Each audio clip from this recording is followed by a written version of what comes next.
Scream 7. Lost count. 7 of them. My goodness. Scream 2007. I know. All right, Pamela, what are we looking at here? Warm days ahead today and tomorrow before we get back to reality and closer to where we should be. Some seasonal temps expected on Friday. The average high is 43, and we'll get back to it. Today, tomorrow, enjoy the break from the cold air. It feels like springtime. It's starting to look like it, too, with the later sunsets. And certainly after this weekend, we spring forward. We move the clocks forward 1 hour, so it's definitely going to look like springtime. Late downpours and windy conditions overnight, especially.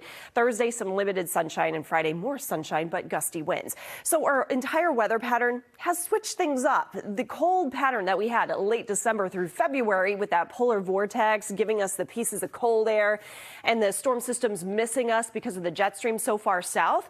Well, that was what led the story for the winter months. Now it's meteorological spring, and all of a sudden the jet stream has changed enough that we see these storm systems that are steered right across New England, the heart of the U.S., and this means more active weather patterns, severe storms to the south, and frequent warm-ups. And that's exactly what we're experiencing today and tomorrow with this large storm system. It's very powerful. In fact, across Kansas, behind that area of low pressure, they have been reported 60 to 70 mile per hour winds.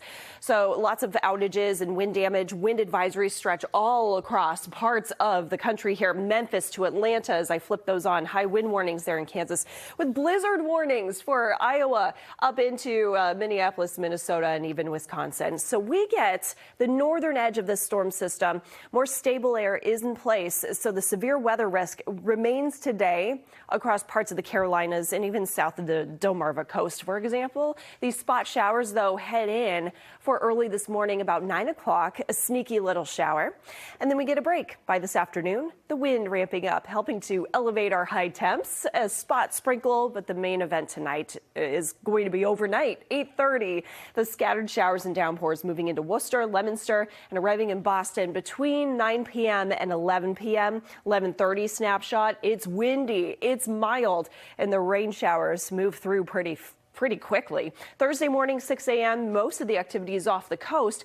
However, we don't cool off just yet. The actual cold front is really far from the heaviest rain. We get a brief chance for some spot showers late Thursday night, and then we're done with the impact of rain. But through the next 24 hours or so, we're picking up an inch of rain accumulation and significant wind speeds, too. Gusts between 20 and 30 miles an hour, pushing 40 to 45 overnight tonight. And that's from the south with that wind. Nantucket, you could push 50 miles per hour as we go into the next several hours. So overnight, windy, rainy, temperatures stay in the 50s. Tomorrow, we're 58 before we take a tumble back to reality, highs in the 40s.